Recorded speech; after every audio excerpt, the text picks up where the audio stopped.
I try to use these Yizkor services during Yom Kippur, Sukkot, Pesach, and Shavuot to remember a person that the Jewish world lost during the last year. On Yom Kippur, I remembered the Jewish leadership of Elie Wiesel and Shimon Peres. On Sukkot, I remembered the talent of Gene Wilder. And now, I'd like to remember the pure Jewish comic genius and Jewish Menschlichkeit of the one and only Don Rickles. Don Rickles was born to Max and Etta in 1926 in New York City. He enlisted in the Navy and served during World War II. After graduating from the American Academy of Dramatic Arts, he quickly pivoted to comedy and was forced into insult comedy because of his hecklers in New York City. Soon he realized that insult comedy would be his calling. While working at a club in Miami Beach, he met his professional besheret, Frank Sinatra.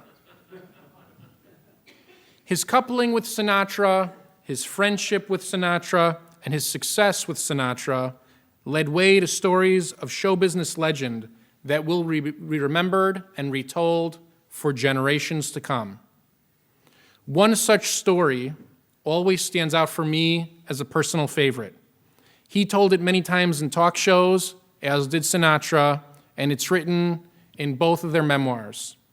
He was on a date long before he was married, and he was eating in a New York restaurant.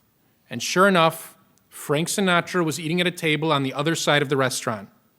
And Rickles went up to Sinatra and asked, "Please, Frank, come by my table after you're done eating.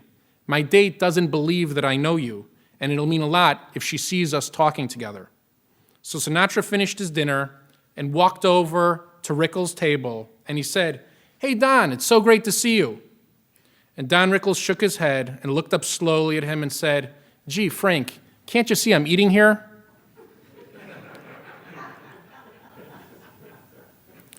In 1965, his life changed dramatically for two reasons.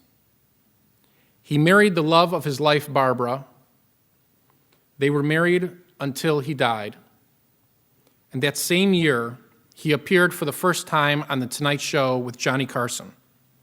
He appeared on Carson's Tonight Show over 100 times in his career. Before there was political correctness, Rickles made a career by being politically incorrect.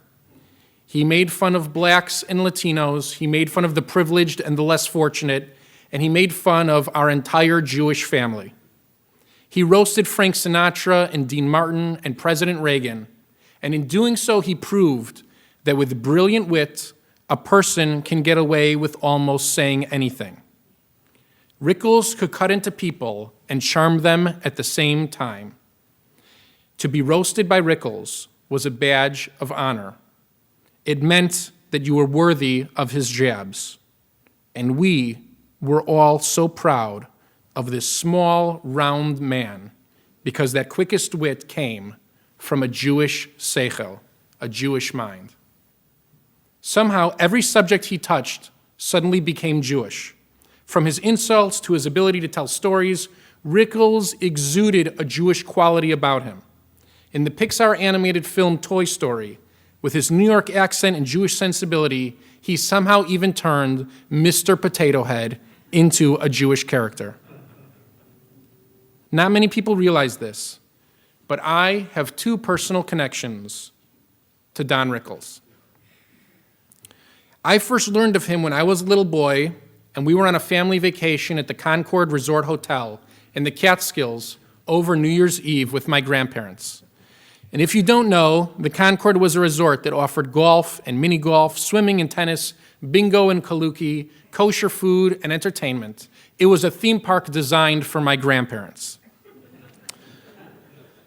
The New Year's Eve entertainment was always great.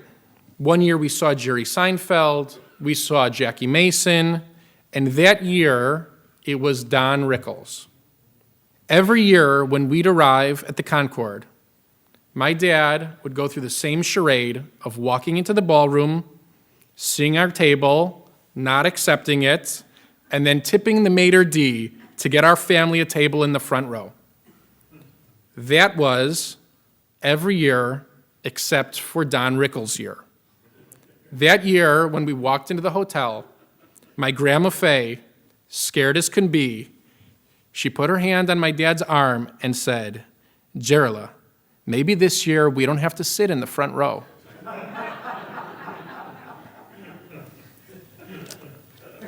So we as a family sat in the second row with our whiskey sours and our Jack and Cokes for my grandparents and Shirley Temples and cranberry juices for me and my siblings. And we waited to see this person that instilled such fear in my grandparents. My grandparents who survived the Nazis, who prevailed through the Holocaust, who came to this country and were welcomed by nobody, they were terrified of this man that was about to walk on stage. Then we heard the horns blare of the bullfighter song, and out walked the largest, shiniest head I'd ever seen as a child. And we laughed for an hour straight, listening to insults that were totally inappropriate for children our age. He was at the same time sweet and insulting and charming and smart. He was familiar. He was Jewish in every respect. He made fun of Yiddish. He made fun of the way that we ate. He made fun of Jewish men. He made fun of Jewish women. And then he earned a Jewish standing ovation. I was a fan of his from the moment that I heard him. I always watched him on TV ever since with Jay Leno and David Letterman and Conan O'Brien and Jimmy Kimmel.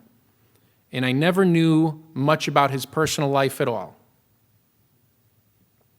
And our second connection was that many years later, my children started attending Sinai Day School. And one day, I see the funniest joke of all of Don Rickles' jokes. My kids learn to play basketball in the Don Rickles Gymnasium. I'm not sure if Don Rickles ever held a basketball in his life. So one day when I walk into the gym with them, I ask my children, "Do you know who Don Rickles is?" And they stare at me blankly. And I think how to explain to them. And so finally I say to them, "He's Mr. Potato Head." It was then that I learned that people will laugh at Rickles' jokes for a long time. But people will remember Rickles forever because of the mensch that he was, because of the tzedakah that he gave, because of the people that he helped. He gave and helped raise money for causes ranging from Jewish education to the American Heart Association, the American Stroke Association, childhood diabetes, and pediatric epilepsy. His actions in the world exceeded even his wit.